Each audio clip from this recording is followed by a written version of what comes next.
ይህ ያንተ የጀግናው ጉዞ ነው። ልትጓዘው የምትችለው አንተ ብቻ ነህ።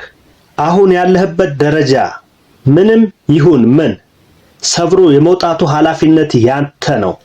ሰላም፣ ፍቅር፣ መትረፍረፍ ለሁላችን ይሁን። ውድ ቤተሰቦች እንዴት ናችሁ? ዛሬ በውስጥህ ያለው ጀግና በሚል ርዕስ ተገናኝተናል። እስከ መጨረሻው ድረስ ቪዲዮን ሰብስክራይብ፣ ላይክ በማድረግ ተከታተሉ። የጀግናውን ጎዳና የመጨረሻውን ደረጃ ከተወጣህ በኋላ ሙሉ ሰው እውነተኛ ጀግና ትሆናለህ።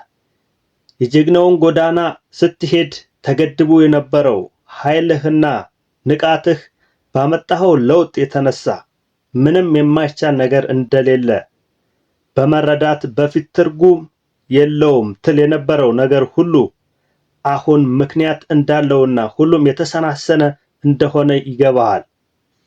አሁን ህይወት ግልጽ የሆነና የሚገባ ስርዓት እንዳላት ትገነዘባለህ።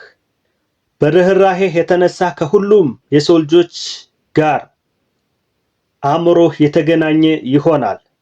ርህራሄህ እየጠለቀ ሲሄድ ደግሞ ግራ መጋባትና ጭንቀት እንደ ጉም ተነው ይጠፋሉ። በምትኩ መጽሐፍት ከማንበብና ከዲግሪ ከሚገኝ ዕውቀት የበለጠው ጥበብ ይገለጥልሃል። እውነተኛው ማንነት ትዝ ይልሃል። ሁላችንም አንድ መሆናችንን ተረድተህ ሙሉ ሰላምና ፍጹማዊ ደስታ ትሞላለህ። ይህ ያንተ ታሪክ ነው። እጣ ፈንታህ ይህ ነው። በውስጥህ ያለውን ብቃት አውቀዋለሁ። በውስጥህ ያለውን የጀግና ኃይሎችንና ጥበቦችን አውቃቸዋለሁ። ይህ ያንተ ታሪክ ነው። ልትኖረው የምትችለው አንተ ብቻ ነህ። ይህ ያንተ የጀግናው ጉዞ ነው። ልትጓዘው የምትችለው አንተ ብቻ ነህ። አሁን ካርታና ኮምፓሱ በእጅህ ነው።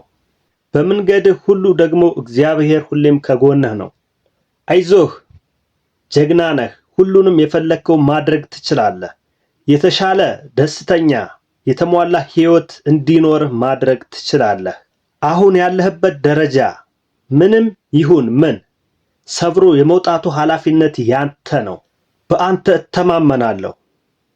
ነገር ግን እኔ በአንተ መተማመን አንተ በራስህ መተማመን እስካልጀመርክ ድረስ ምንም ፋይዳ የለውም። በራስህ እመንና በህይወትህ ማድረግ የሚገባህን ማንኛውንም ነገር አድርግ። በራስህ እመንና በህይወትህ የምትፈልገውን ለማግኘት ማድረግ የሚገባውን ሁሉ አድርግ። መክፈል የሚገባውን ሁሉ ክፈል። ያን ጊዜ በድፍረት ያደረከው እያስፈራህ አልፈራም ብለህ ያደረከው ነገር እውነተኛ ማንነትን ይገልጥልሃል። እውነተኛው ማንነትን ታገኘዋለህ። በዛ በጀግና ጉዞ ማድረግ የሚገባን ስታደርግ፣ አዲስ ነገር ስታደርግ ያስፈራል። አዎ ያስፈራል። ነገር ግን አደርገዋለሁ በል። ነገር ግን አደርገዋለሁ። ፍርሃት መሞቱ አይቀርም። ስለዚህ ከሚያስፈራህ ነገር ጀርባ ያንተ እውነተኛው ማንነት ታገኘዋለህ። ያኔም ጀግንነትን ታመጣዋለህ በሱም በመሄድ። እሱን ግን መሄድ ይጠበቅብሃል። ይሄንን አድርግ። መከፈል ያለበትን ክፈል። መሆን ያለብህን ሁሉ ሁን ለምትፈልገው ነገር። ያኔ የምትፈልገውን ነገር ታገኘዋለህ። ማግኘት ብቻ ሳይሆን ራስን ሌላ ሰው ሁነህ ታገኘዋለህ። ሌላ የማይፈራ ላመነበት ሁሉ የሚከፈለውን የሚከፍል ሰው ሆነህ ትገኛለህ።